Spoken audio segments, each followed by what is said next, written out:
every single one of our major customers and minor customers all shut their doors overnight. You need the right people in the right place at the right time. And sometimes you have the right people in the right place, but at the wrong time. I've got to keep going forward. I've got to keep looking for revenue streams. I've got to keep looking for growth, keep looking at new ways of doing things. But, what's the culture like at the business? What do we stand for, the values? I've got to tick that box on my personal development program I don't really want to be here.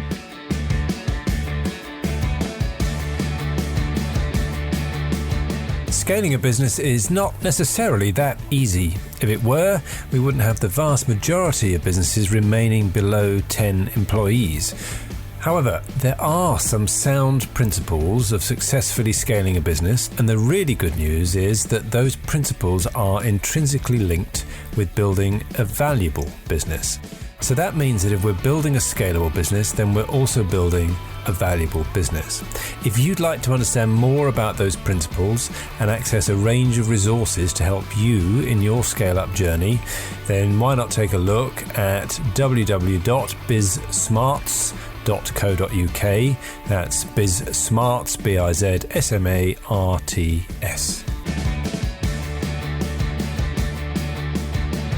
Hello, it's Granger Forson again here for this week's ScaleUp Radio episode. This week, I'm speaking to Tom Hughes, the co-founder of GembaDocs, Third Digital, and a partner of Lumen Electronics. Our conversation is wide-ranging, and Tom talks about his business journey both before GembaDocs and how he scaled his business. You'll learn so much from his experience, and this conversation is a fascinating one. Some highlights for me are you need to experience failure to make you realize how great your successes are. Follow the advice that an experienced business owner gives you and don't let your pride get in the way. And the best marketing is to build an amazing quality product that your customers rave about and they do the promotion for you and you don't need to spend any on marketing. So let's go and listen to Tom Hughes.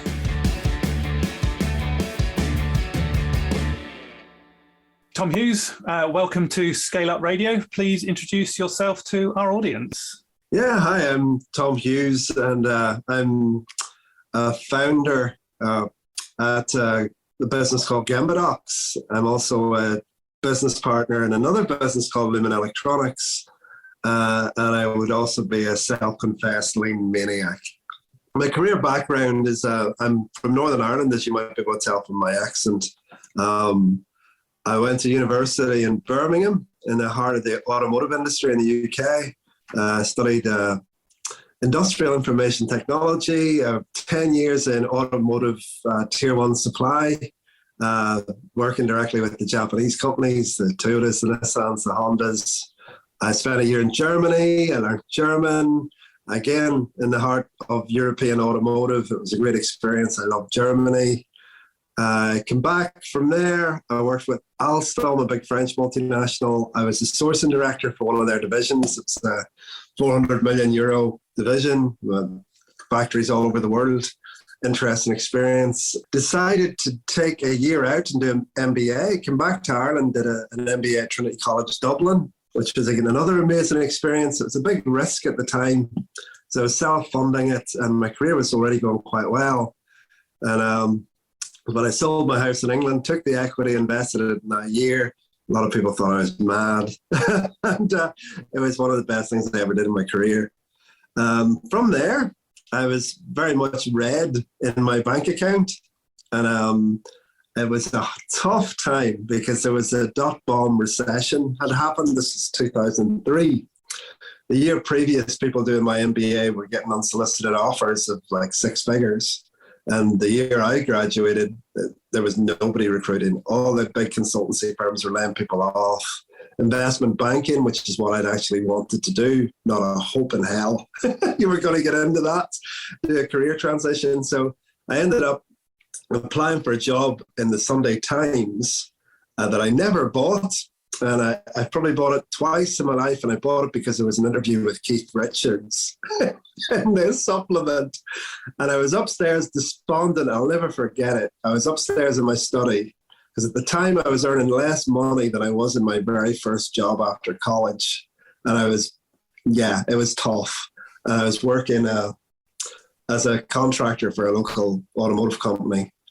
And this ad leapt out of the page, and it said, purchasing director, MBA qualified, bilingual, automotive experience. And I thought, that's me. Because the people at Trinity had said, you're not going to get a job in the paper, I literally sent my CV off with a, here's my CV. No cover letter, no nothing. Expected to hear nothing. And the very next morning, Monday morning, I had a call from a headhunter and really interested. And at the time, even though I was earning very little money, able to say, well, this week I'm over in Switzerland, and then I'm 2 weeks in the States, and then so I was doing all this travel and earning no money.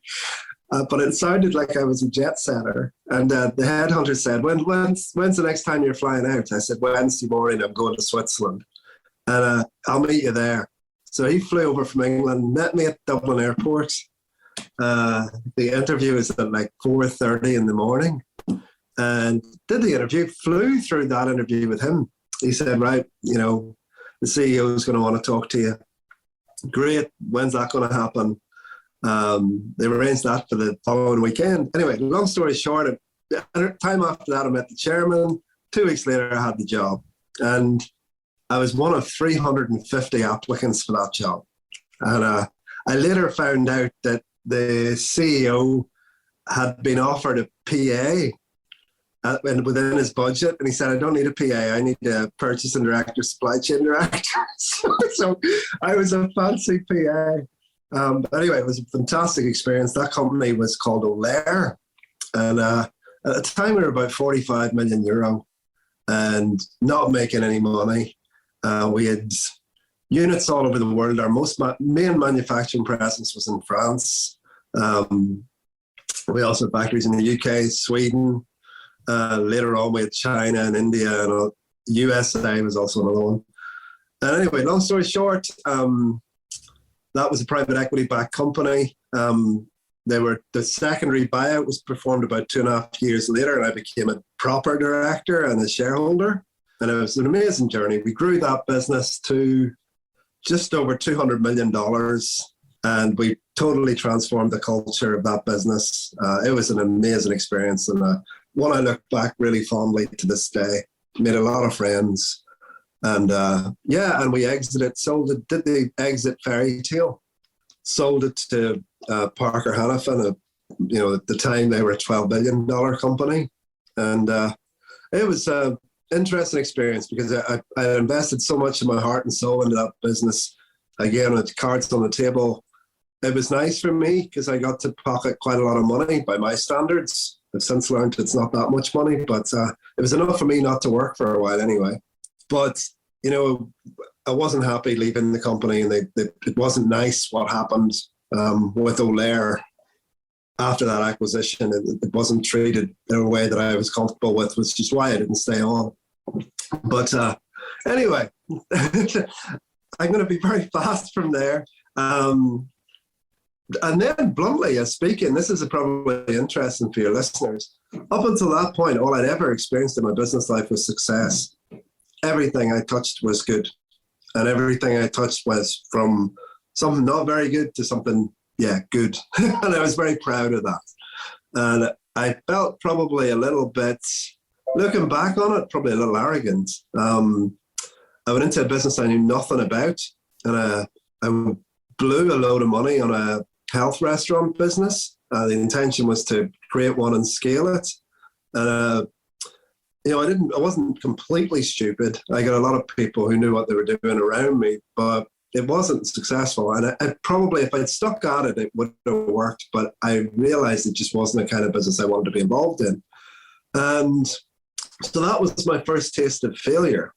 And you learn a lot from your failures. You learn a lot more from your failures. Actually, I think that's a bit of a cliche. You learn from your successes too. But the painful learnings are from your failures. And one of the things I did learn there was it's really not smart to stretch your competence, especially your own money, into something that you're not an expert in, and I would never do it again. So that was why I didn't, I could have been a lot smarter about how I approached that whole thing. From there, I went into digital startups, which I also knew nothing about. And I established co-founded a little software company in India. It was not that little, about 25 developers now, called Third Digital. And it was originally founded to be the development center of digital products that I was developing myself, along with a couple of other people. But those digital products, they all didn't work. They were all white elephants, frankly. Really well-built software that nobody wanted, or certainly nobody wanted to pay for. So again, we can go back over that later if you want, about lessons to be learned from that. Probably the biggest one is that market validation, if you're an early stage company, is the important thing, and learning how to do that well and critically kill an idea early is a brilliant skill to learn. And I will I'll now put my hand up for something I did learn, was that I really learned how to kill not brilliant ideas early on, and that's a very valuable lesson. So Third Digital became a third-party software house rather than an in-house development company, and we developed software for all kinds of companies all over the world, and we're a world-class software house. Mobile apps would be our core competence, but any kind of software as a service, great stuff. But frankly speaking, mediocre few years of my career in terms of what I earned. And what I learned a hell of a lot. And I'm starting to benefit from that in the last couple of years. Finally, when things started to get really good again, was I started to say to myself, I just missed manufacturing and engineering, because the kind of environments I was working in, I didn't get to flex my leadership muscles. And I really have good leadership muscles. I enjoy it. And I decided with one of my colleagues from O'Lear, a guy called Nick Shammerall, he had left Parker, and he was looking to get into a private equity-backed business and do that. And I thought, well, sounds great. I'd love to do that as well. So for a while, we worked together looking for businesses to take over that we would either finance ourselves or, get partners to buy.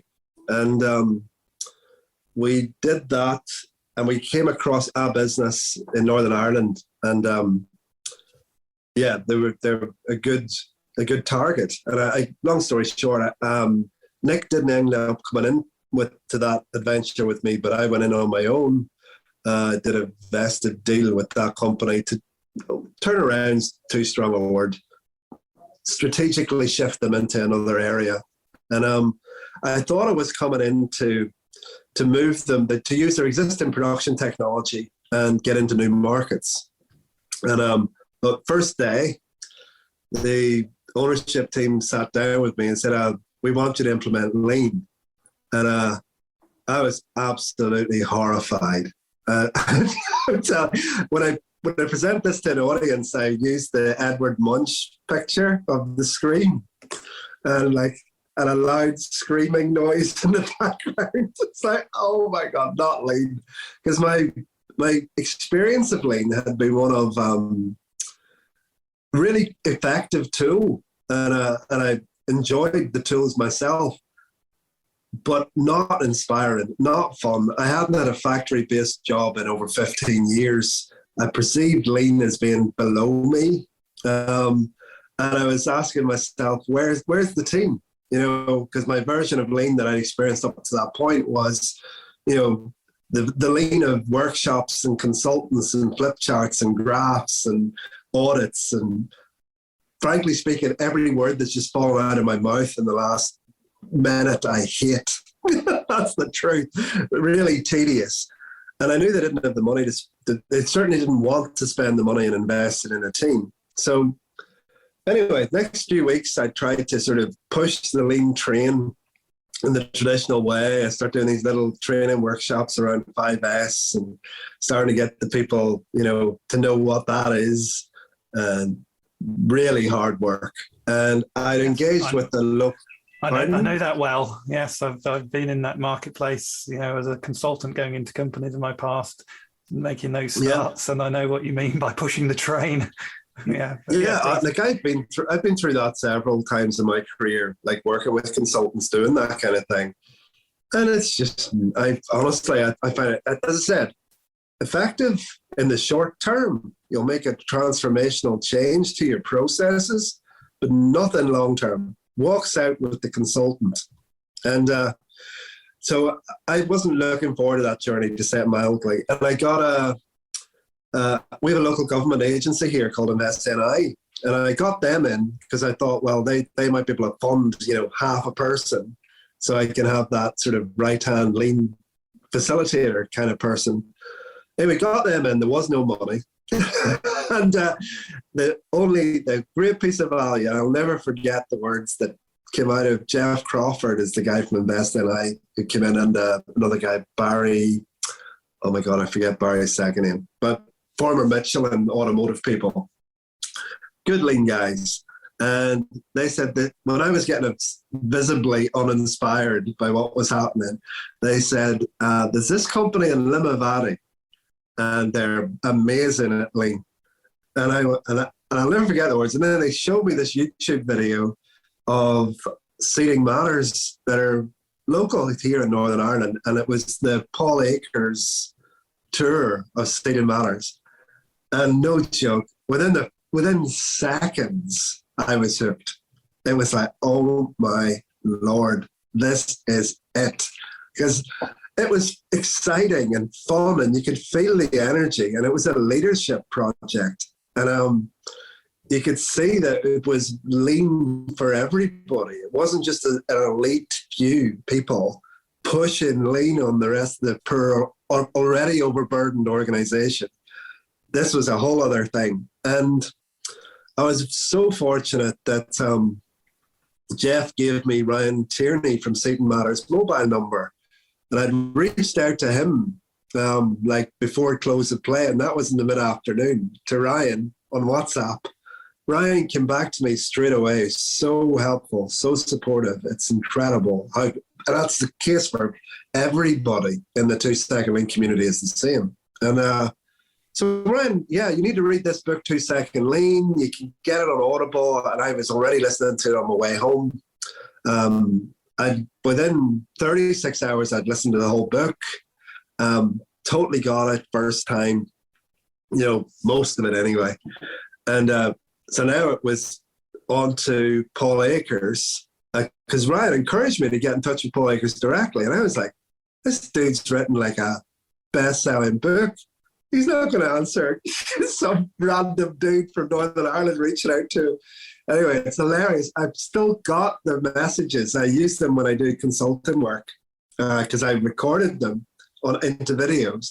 And so I write this long wall of text message on WhatsApp to Paul explaining, I love 2-second. I can totally get it. How do I persuade the rest of the ownership team to do this? And he came back straight away, within minutes. He's back to me and said, first of all, who are you? Because I didn't have the sense to tell him my name. And but anyway, right, here's what what you need to do. And that's why I've written a book, and I'm holding it up to the camera even though I'm on radio. The book's called Improvement Starts With I. And it stems from that very first voice message from Paul Akers. So don't you worry about anybody else's waste. All you need to do is focus on your own waste. You have enough waste for 20 lifetimes. Just focus on that, and you work on that. And when you do that, you will pull everybody with you. And I'll give myself credit. I'm a really good student. I'm a bon élève, as the French would say. And I took that man on his word, and I started doing it. And it was like, right, I'm making improvements. I started making these little cheesy improvement videos, putting them on YouTube, created a WhatsApp group for the ownership team. Started there's this book, it's amazing. You have to listen to this book, it's great. And, really quickly, and real credit to those people. They really came on board really quite fast. It was like they were, you know, one of the owners was going on a lorry trip that weekend, and he downloaded it on Audible, and he was proudly showing, I listened to it 3 times. You know, it's amazing. And we started, you know, getting them used to the idea of it. And so we did some lean tours with local companies here. Got Seaton Matters. Ryan Tierney jumped the queue for me. And again, grateful, because at the time there was like a 6-month waiting list to even get a tour. And because he knew we were serious, he got us in like in a couple of weeks. Again, you go there to somewhere like Seaton Matters, and like it's so far away from where a normal company is. It's like, how the hell do we get from here to there? And it is that part is, and that's why I wrote the book. And I'm not here to plug the book, but that's why I wrote the book, because it's like, now what? And it's the most common question. You read the book, what the heck do I do? Like, the book tells you, but it doesn't prescriptively tell you. So that book I wrote was to prescriptively tell you what to do. And anyway, Ryan, again, the learning that you get when you go on this journey is so incredible. Ryan was like 30 when I met him. I was near 50. At 30 years, high-level international business experience, I've done some pretty cool things. I've only engaged with Ryan directly for maybe half a dozen hours of my life, and I've learned more from that kid than I have from people that I've spent, you know, careers with. So much wisdom there. And what he said was, we were doing this for a year and a half, you know, doing all the physical, making improvements. And he didn't use, this isn't a verbatim quote, but more or less saying, playing with the Kaizen foam and, you know, doing the physical improvements before they missed what was in the front cover of 2 Second Lean. And the front cover is build a fun culture, growing people. And they'd missed that. They lost 18 months before they realized that. And again, so I asked Ryan, and this is on video again, was, you know, what are your KPIs? Because I like, you know, I'm good corporate seagull, done that stuff for decades. Ryan looked at me and he went, that's so funny. He looked at me like I was talking utter nonsense. He said, no, we don't really worry about that. All we do is just focus on growing the people, and all that stuff just comes. and like, you know, your world-class quality, cost, delivery, performance, all that gear, that just happens. And again, I got that first straight away. You don't need all the graphs and charts. That's just measuring waste. It's not the focus. You can use them as aspirational targets, but in the traditional sense, they're using to beat people with. And that's not what real lean is. There's no coercion in it. It's a pull system.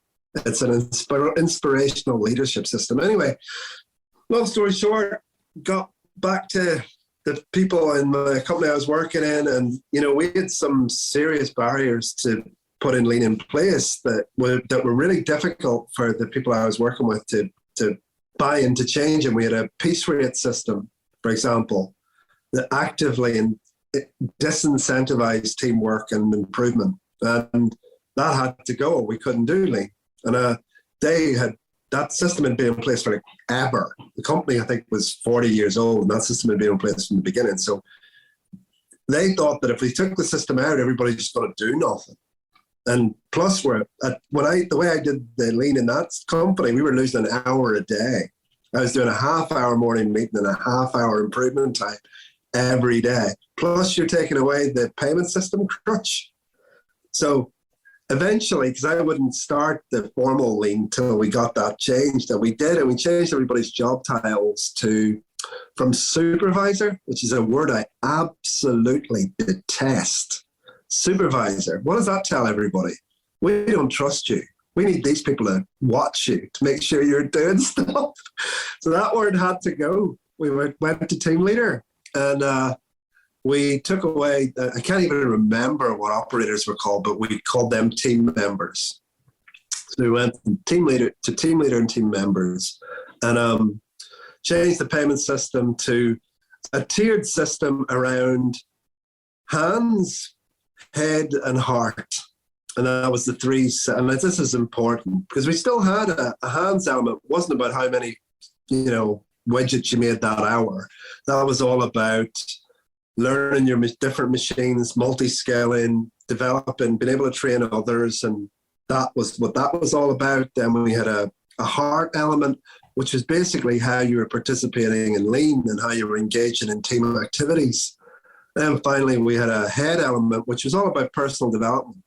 So basically, where you first of all take them what you were being spoon-fed, right up to somebody who's taken really strong personal responsibility for, developing themselves beyond what we'd prescribed. So it was fantastic. Again, this is great for small business people because, like, back then, it was literally, this was a 60 people company, and I would say twice a week somebody came up with a story sounded like this. Dear Tom, my dog's dead, or my dog's ill. I've got a big vets bill. I need more money. What are you going to do? Or I'm going to have to leave. And it was like tedious. And various elements of that discussion. And what we did was when we implemented the new payment structure, we sat down with every single person, explained it. We put it up in literally 15-foot wide sign on the canteen wall, 15 by 6 foot, I would say, describing how you could go from 50 pence above minimum wage, which is another change we made. I'll not go into the detail of that, right up to the time I think it was 12 quid an hour. And so there it is. You want more money, just do what that wall says. And when you've done what that wall says, we'll be really happy to give you the money. And it was great to be able to stand up in front of the whole crew and go, you know what, guys, if every single one of you is on 12 quid an hour, I'm going to be so happy because we're going to have an absolutely world-class workforce and we're going to beat the heck out of everybody in this market. So, it's just a way of turning that struggle hand. I was nearly swearing there. Those brown problems, can we say it like that, and transforming them into opportunities to do a good thing. And I think that's one of the things that, I would consider myself a deeply spiritual person. A real mindset shift in life is to be able to look at a challenge and go, what is there I'm supposed to be learning here? Instead of oh my God, why is this happening? I don't deserve this. It's like, right, this has happened for a reason. I'm here. I've created this situation. It might not look like it, but you have. And what am I supposed to be learning here? And there's generally two paths you can take. There's the me shrinking path that might be your first reaction, and that's your egoic reaction, is to do that. Or there's the higher serving path that might seem painful in the short term, but always works best. And that would be one of the things I've really learned over the harder period of my career. Some of my wrong turns were because I was thinking too much from the lower elements and not enough from the higher. And one of the things I've really learned is I will never, ever take a business decision from that lower self ever again. Yeah, I mean, in terms of the journey you've been on and the growth, the personal growth you've gone on, you've scaled up companies, sold them, and then you've taken on other ventures which didn't work, and you've learnt from those. So you're now at Lumen Electronics. Yeah. So just give our audience a bit of an understanding of Lumen. What do you do? What size are you? What's your marketplace? Yeah, Lumen's a small electronics R&D house now. When I first encountered Patrick, we had a substantial local repair business here. We've moved away from that. We're all about product development. We do what's called total product development for products that have electronics at their core, but we also will do the full solution for mechanical design, electronics design, and firmware development, and also software development like apps and web-based backends. So traditionally, customers would maybe have to manage four vendors to do that. And if they wanted to take it to production, they'd have another vendor or they'd be doing it in-house. So what we do strategically, our core focus is to develop products that are going to turn into production for Lumen. And that's what we do. We're half a dozen people. And within that team, we also have, within our offer, we've developed a piece of software called GembaDocs, which is a lean software product, and it's just been going so well. That was a fix what bugs you that turned into a commercial product. And I know it well, and I've advised a couple of companies to start using it because it is a great way of building standardized work materials out on the shop floor and actually in the real place. So it is a fantastic product. So what sort of turnover are you in terms of size? It'd be like a £500,000 business now. And our objective is that by the end of this year, we'll be at a run rate of 1 million. So we're going to double this year. And we've got products and projects in the pipeline to do that. So, and from there, we've, again, something I've learned about myself. You heard some big numbers earlier on in the conversation. That's not what motivates me. What motivates me now is to do world-class stuff. So we serve our customers in a world-class way that we can manage and scale, whether that be an electronic development, a software development, a full product development, the supply chain, products like GembaDocs, consultancy that I do for people. That's what this is about, and getting real joy from that. And so Patrick and I have a thing where, especially with that sanitizer experience, we were like, our mobile phones would go and we'd look at the name and go, ouch, oh no, another problem. We're never having that experience ever again.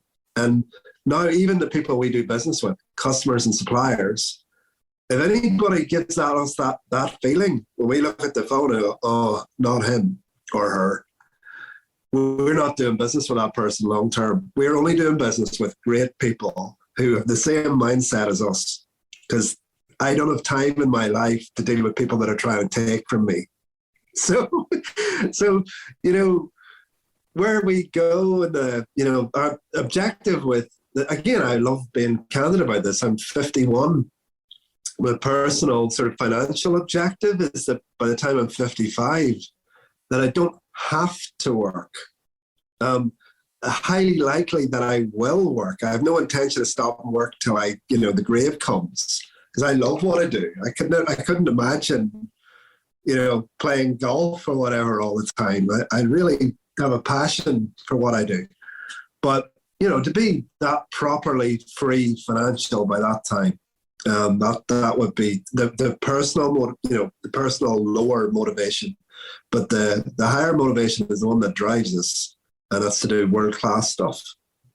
And so who sort of typically is your customer then for Lumen? Well, for our core development business, they're generally SMEs and early stage companies are generally what a Lumen customer looks like.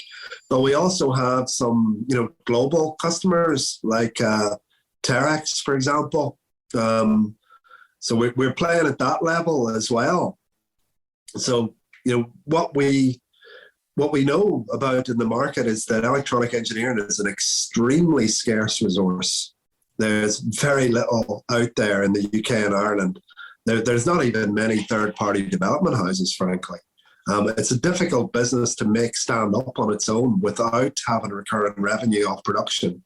So, what we're doing is to focus that resource in a good strategic way, so that we don't develop white elephant products. So even for us now, when we're looking at people coming to us with projects, we're doing a dream popping exercise. Like, we don't want to just develop a product that's not going to actually end up being a thing. So we're discerning about the people we work with now, because we don't want to, frankly, waste our skillful knowledge, doing projects that aren't actually real. So it's a fun place to be. We have a growing pain still. It's difficult to get engineering resource, and anybody will tell you that to get skilled engineering resource is a challenge. But we're very lucky that Patrick McGee, my business partner, is certainly one of the top engineers in Ireland and probably in the UK. He's a very modest man, a very humble guy, but that's what people tell me. and I listen to that. And it's, Patrick didn't even go to university. He's self-taught engineer. And when we've been dealing with graduates and recruiting, and it's really unfortunate. I think it's always been like this, but people leaving college engineering, frankly speaking, unless they've taken a lot of time to learn themselves skills, the people are coming out and they've very little practical use to a company like us that, in terms of being able to add any significant value to a customer project. They're 6 months of scratching their heads at Arduino before they're any use, which is a real sad indictment of our higher education system. How do you find the right people then? What's your current strategy? Current strategy is we've got some good universities here locally, but yeah, we have that drawback. Recently we employed a graduate who had never been in a lab due to COVID. So he came out with an electronic engineering degree and, practically never touched anything, which is really sad. But he's lucky. He's with us. He's got a brilliant attitude, and he'll grow with us. And that's great. But yeah, as far as like people with masters and things, we have another guy here who's with us part time. He's really practical, really hands on, and we're looking. Again, I'm not going to try to be politically correct. The kind of people that we look for are like here in Northern Ireland, rural community. If a kid comes from a farming background, he's probably got his hands dirty and he's probably a practical type of person. So we're seeing that if you're that kind of practical, inquisitive, love doing stuff with your hands, Patrick uses the term, you've got a pair of hands, then you're a guy that can grow with us. And if you're theoretical and you've got all the algorithms on the computer, but you don't like actually doing the practical stuff, you tend to be safer in a bigger corporate environment where you might be on a graduate program and things like that. But for us, it's spotting the pair of hands in a nutshell. So you've talked about trying, your objectives is almost double the business this year. So you're going to need extra people and split between manufacturing and new projects. Yeah, it's actually not. We don't need to double our overhead's hardly going to increase. Right. We'll need a operator. That's it. That's because we haven't had much. That's not true. No, that's not fair to say. We've always been making products that we've developed, but yeah, with a couple of significant projects coming on this year, we really only need a single operator plus backup, which we already have.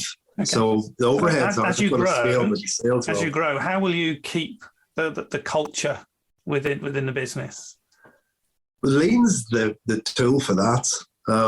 So again, like we're doing some pretty unconventional things. We're playing with Lean, which I would encourage anybody to do.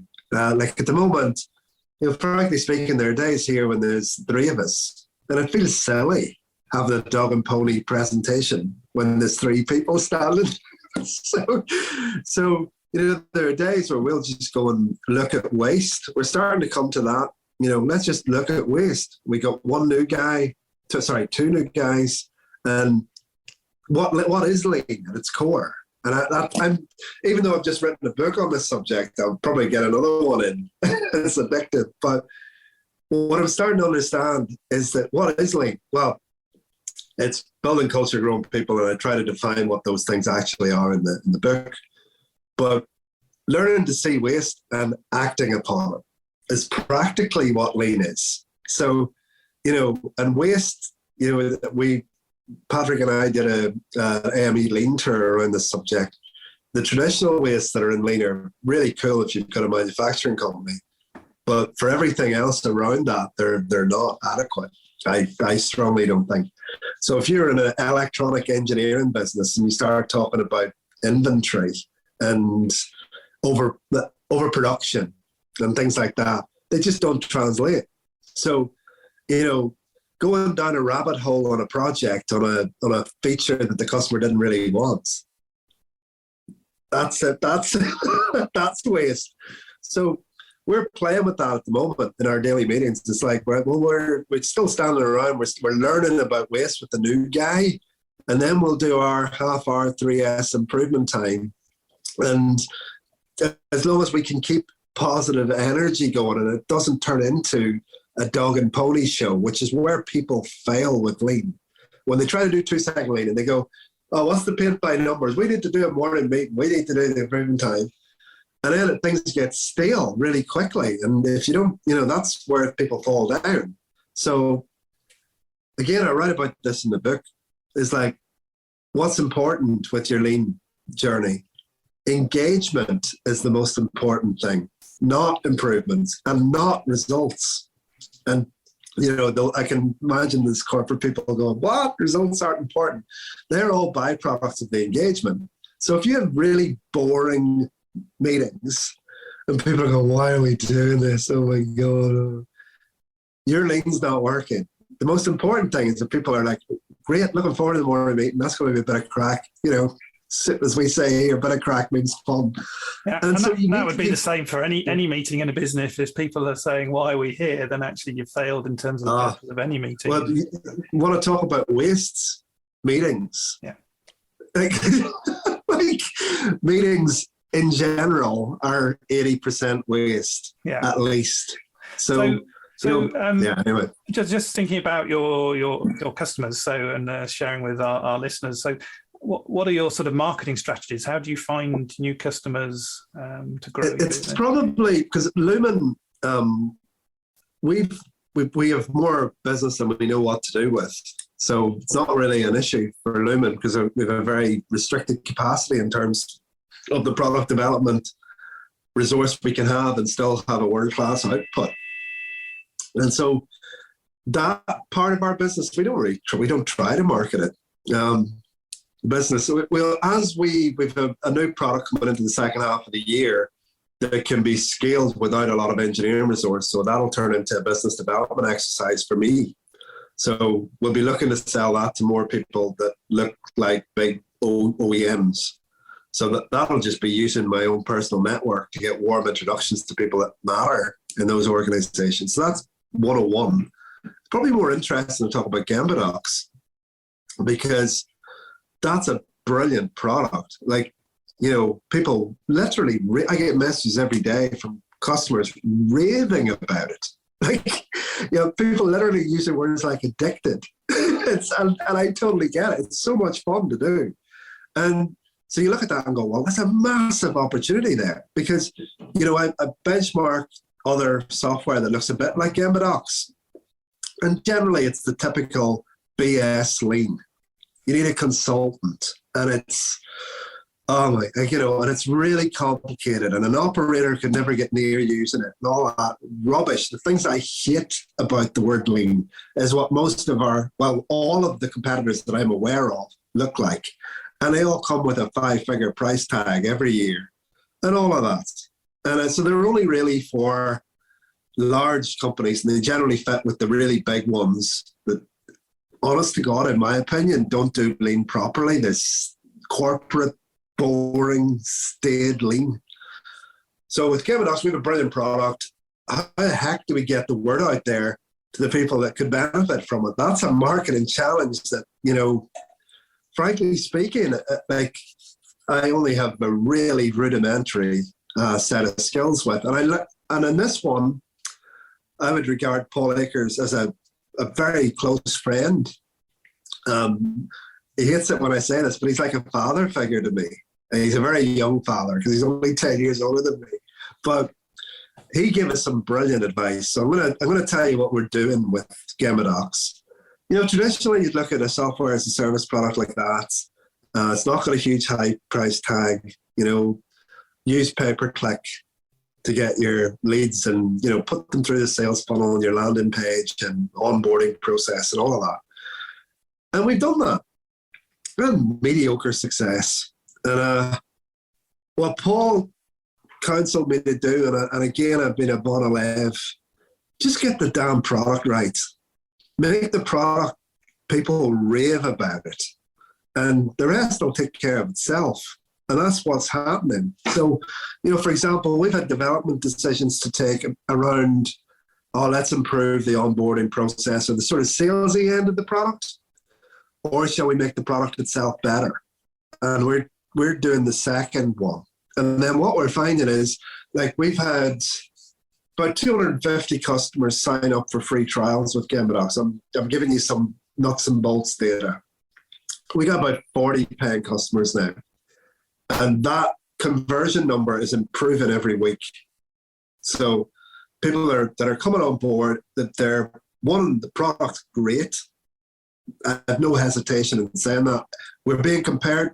We have big corporates who've bought it, who just did it on SEO. So they've found the website, they've done the trial, they've compared us to the 10 grand a year stuff and more. Some of the software costs 40, 50 grand a year. There's a company in Holland raised €5 million last year that's really similar to GembaDocs.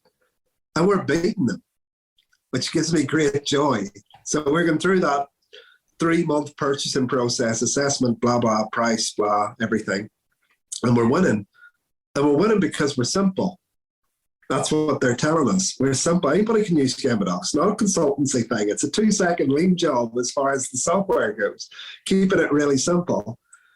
And what we're finding is, right, well, the more customers that come on board and pay, they're telling other people about our thing because our thing's awesome. And so other lean people, because lean is a community, as you'll know well, Granger. So lean people love telling other lean people about great stuff. And that's why we're, being successful. Yeah. And it's I not, saw a we're video not recently of a dairy farm in Australia that were using it, and they were absolutely raving about it, And again, here's a great thing about, not doing it from a lower me perspective.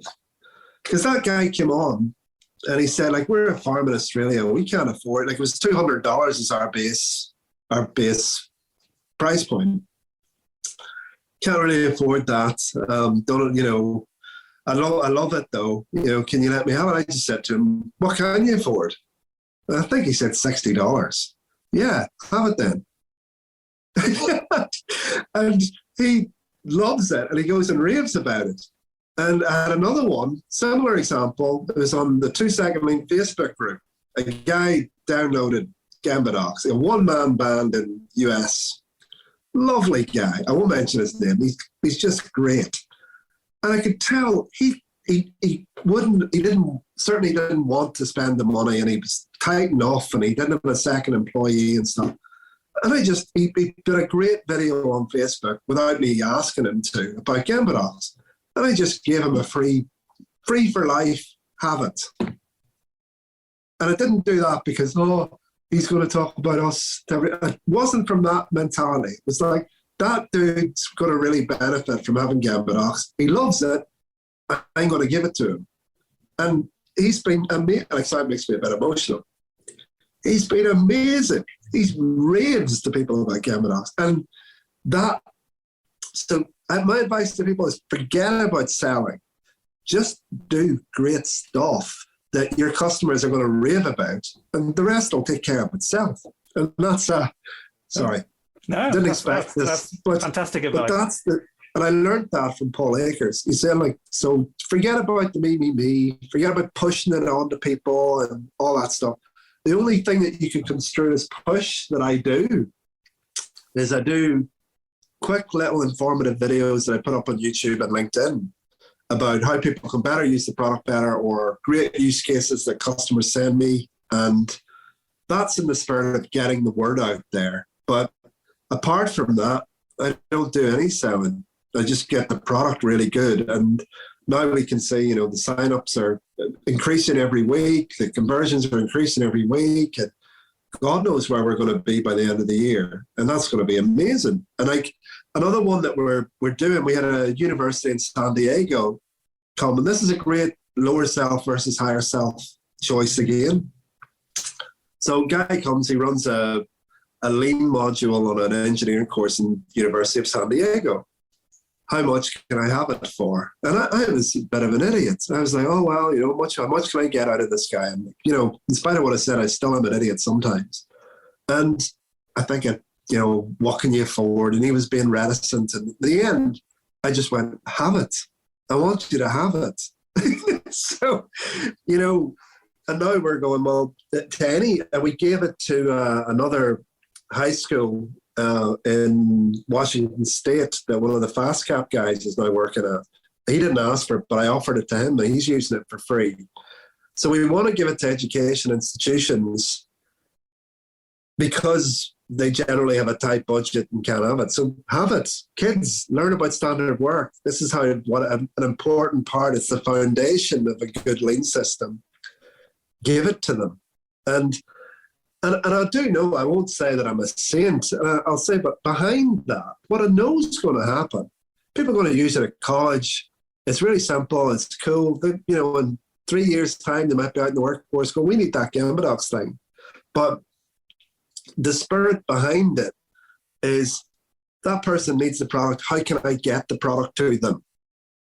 The rest will take care of itself. Like, if, for example, if some £20 million turnover company comes to me and says they can't afford it, no, you pay list price or you can head on because we need a sustainable business. But if it's some guy, one-man band somewhere, or a farm, an educational institution, just whatever you can afford, or you have it for free. The key thing, like again, back to spiritual stuff, what is business for?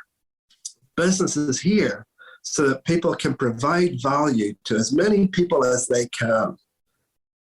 And in about what do I get, it's about how can I provide value to people. And whenever you can provide value, the way karma works, generally you'll be okay. So that's the attitude to have. Provide value and the rest will take care of itself. You obviously have to look at your numbers, and you can't be an absolute idiot. You can't give people, some of them for 20 quid that cost you $2,000 to make. But, that if you have that spirit, you can't lose, because most people on this planet are me people, and you can smell it. And I know for a fact, because people tell me, I'm not one of those people. So who's going to beat that guy if you look at it as a competition?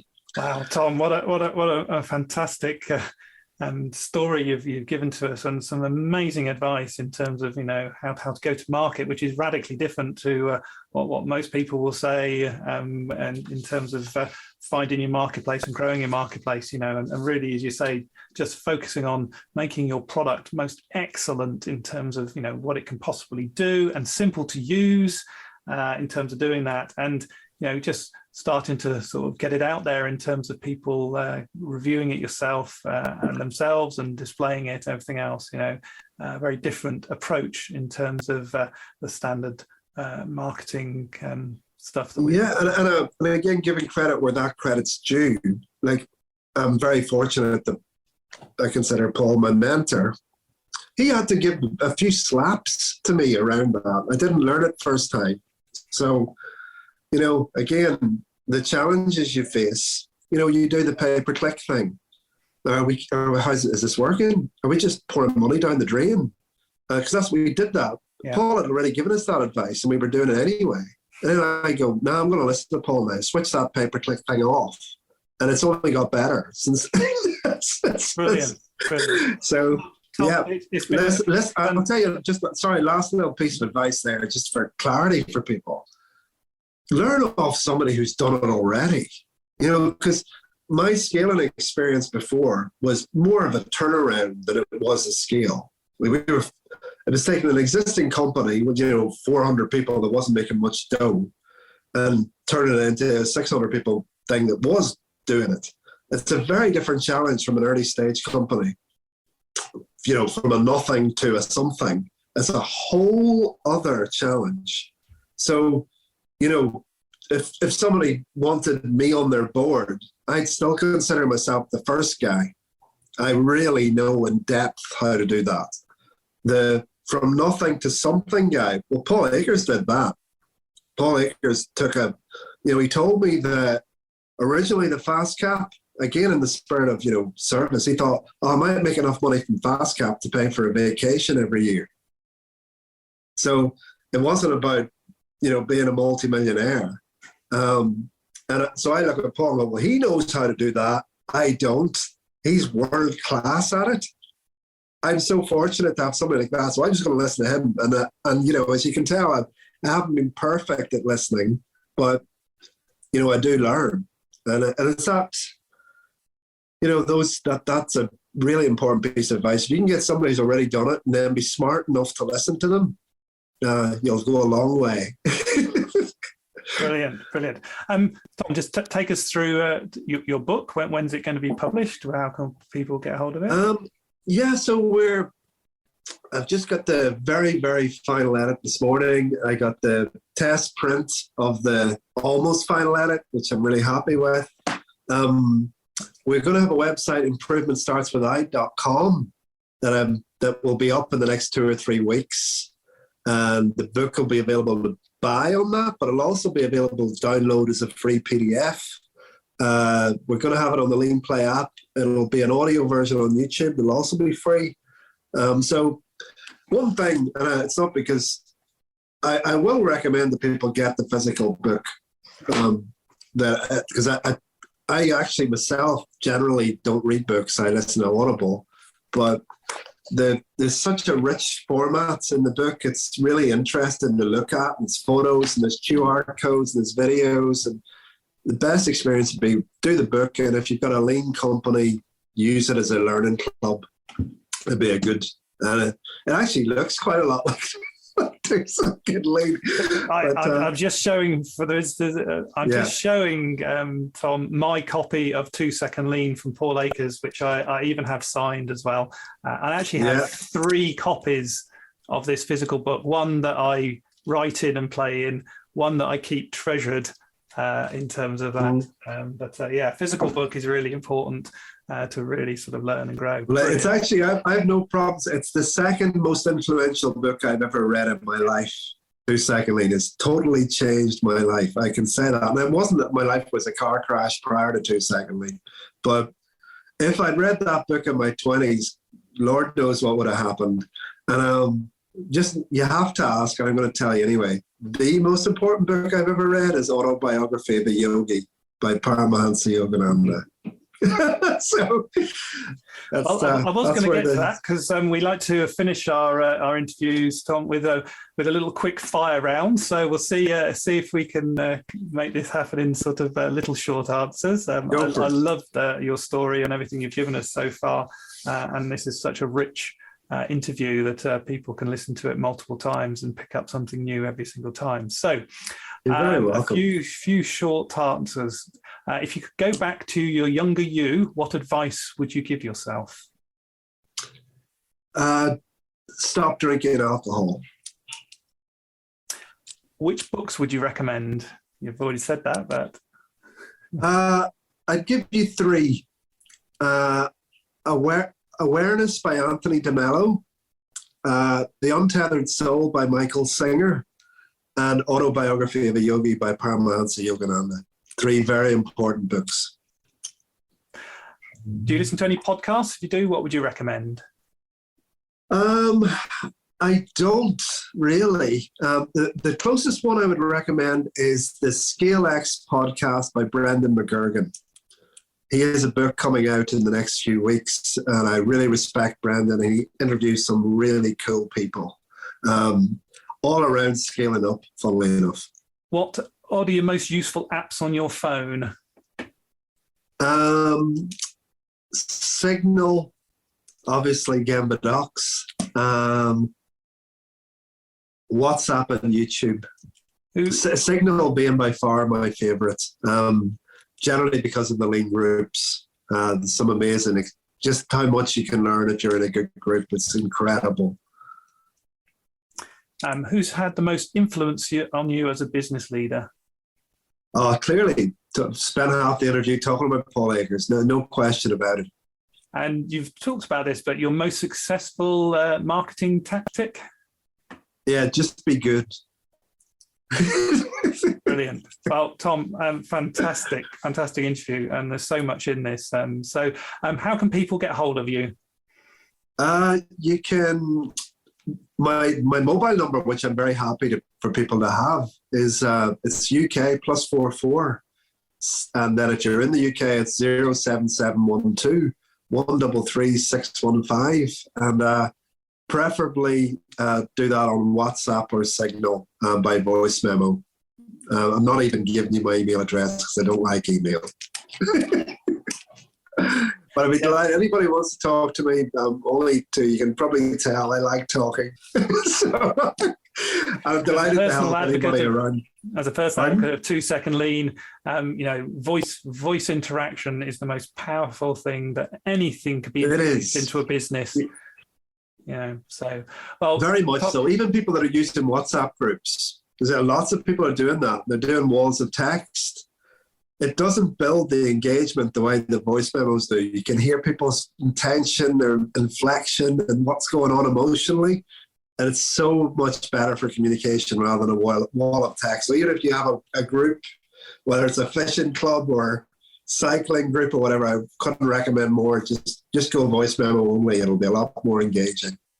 Well, Tom Hughes, thank you so much for your time today. What a fascinating story. And I wish you a lot of success in all your objectives and growth. And you and I will remain in contact because we are on some of those Signal groups already together. So thank you very much. Granger, you're very welcome. I must admit, I wasn't expecting it to be such an emotional experience, but I will say that it was a really fun interview. You did a great job. And thanks very much for inviting me. I really enjoyed it. Don't forget to take a look at www.bizsmarts.co.uk to access a great range of resources to help you in your scale-up journey. So that's bizsmarts.co.uk, which is bizsmarts.co.uk.